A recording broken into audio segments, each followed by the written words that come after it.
Hey guys, it's Keisha here with Kitchen Bravo, and I have a craving for hummus. And I'm going to show you exactly how easy it is to make quarantine hummus, and it's quarantined by using everything that I have left in my cabinet and refrigerator, so we're just going to get to it. I'm going to go with a little bit of roasted garlic in my hummus, so we're going to start with about 4 cloves of garlic right here that I've already smashed and peeled. And I have a pan right here, nice heavy bottom stainless steel pan. You can use whatever you like. I'm gonna put it over a burner on medium heat, and I'm gonna put about, I don't know, maybe 1/8 of a cup of olive oil in here. And I just wanna get the olive oil warm. I don't want it super hot. I'm gonna need this later, so I'm gonna put this back over here. I don't want the oil super hot, so I'm just gonna go ahead and warm it up, and see it's already starting to shimmer. It's because my pan is already hot. So what I'm gonna do now is do a rough chop of the garlic over here. Just a nice rough chop, because it's all going to get thrown together in the food processor anyway. But by roasting the garlic, it's going to give it a little bit more of a caramelized flavor, and it's also going to give that olive oil a whole lot more flavor too, kind of infusing the oil with the garlic. There we go. See, just a super rough chop. Get this up, and it goes right into the oil. You see the garlic is already sizzling, which means my oil is plenty hot. So I'm going to go ahead and kill the heat and just remove it from the fire and just kind of let it swirl a little bit. Perfect. Now to cool this off, I'm just going to go ahead and pour a little bit more oil, because when you add cold oil into hot oil, it just cools the whole pan. It cools the entire dish. Let this swirl a little bit. Beautiful. And we're just going to let it sit here for a moment. Now we're going to go over to the food processor, where I'm going to put in our 3 cans of chickpeas and all the other fun ingredients. Let's go over there and check it out. Okay, so in my strainer right here, a fine mesh sieve, I've got 3 cans of chickpeas. And chickpeas or garbanzo beans is what's usually used to make hummus. Then you can use white beans, like if you're in a pinch, you know, Great Northerns or whatever, but chickpeas are usually the go-to, the true Mediterranean recipe. I've got 3 cans right here that are just going to go right into the food processor, like that. Perfect. Into this now, we normally have tahini, and I'm fresh out of tahini, so which is sesame paste. And it's just sesame seeds that are grind up into a paste. So I'm just going to use a little bit of sesame oil. Again, like I said, this is just using what I have on hand. So I'll put maybe 1/4 of a teaspoon of sesame oil. Nothing too much, and nothing too overpowering either. All right. Normally we have lemon juice. I don't have any lemons. My tree is not ripe yet, and I'm fresh out. So for a splash of acid, I'm just going to go ahead and put a little bit of coconut vinegar, and you can use apple cider vinegar, but I like the coconut vinegar because it's a little bit sweeter. So I'm just going to put like 2 good splashes. Coconut vinegar. Beautiful. I'm going to put some salt, because everything needs seasoning, right? And for a little dash of heat, I'm gonna put some cayenne pepper as well. I do like it a little spicy. That looks like a really good compilation right there. Okay, so lid goes on, and we're gonna go ahead and blitz this into a paste. Okay, so as you can see, our paste is pretty much done. Our chickpeas are chopped up a little bit here. So I'm just gonna go ahead and kind of push those away from the sides of the bowl. Now I'm going to go ahead and put in my garlic and olive oil that I've gotten over here from the pan. You see the garlic has like really nice little brown bits in it. All of that's flavor, and I'm so excited to put it in here. So I'm just going to go ahead and drizzle all of the oil into the pan. And I'm going to go ahead and add more oil too, to get it to the right consistency that I want. I don't want it too thick like paste, and I certainly don't want it too thin. I don't want it runny. So here we go.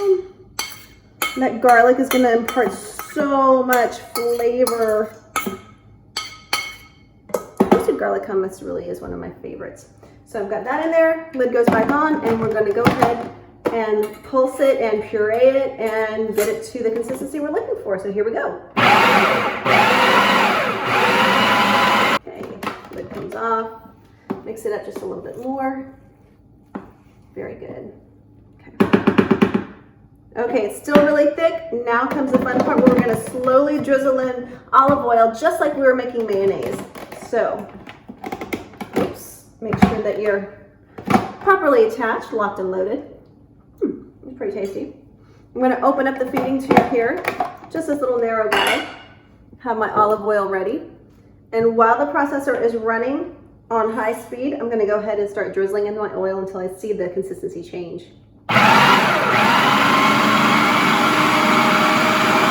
Okay, it's important to go ahead and check it from time to time. So now we're going to open it up and stir it a bit to get the chunkier pieces mixed in so they can get ground up really well too.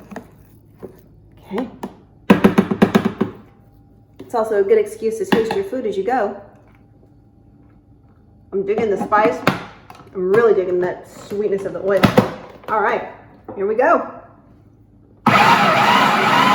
All right, we're gonna check it now. And this is the consistency that I'm looking for. It's not too thin, but it's still really thick. So it's gonna make like a really awesome spread, which by the way, I absolutely love to use it for sandwiches.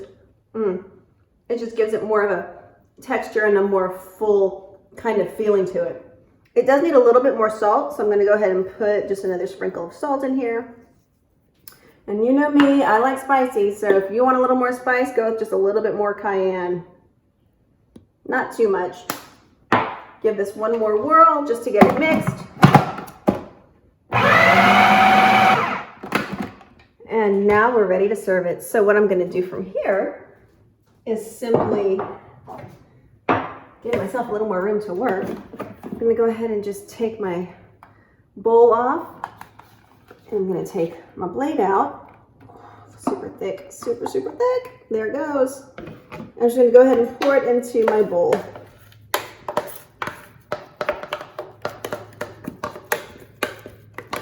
Look at how thick and creamy.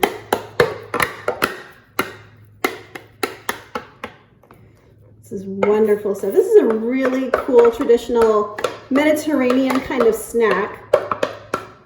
You can use like as a side dish in dinners, as an accompaniment. You can use it as a spread for sandwiches like I mentioned before. You can just leave it out for a dip. If you have any nice bread or crackers or even vegetables. Another great thing about it too is that you can go ahead and top it with lots of different things. So in order to give it just a little bit more body, I like to put a little more olive oil on top. Just like this. Just another little drizzle. It adds another layer of fruitiness and flavor to the hummus. And if you have them, sun-dried tomatoes, that's always a good thing too. You can just go ahead and chop some of those up, put it on top. Or another favorite is Kalamata olives. These guys, the brininess of the olives and the sweetness of the olive oil actually makes for a really nice contrast of flavors. So fruity, so delicious.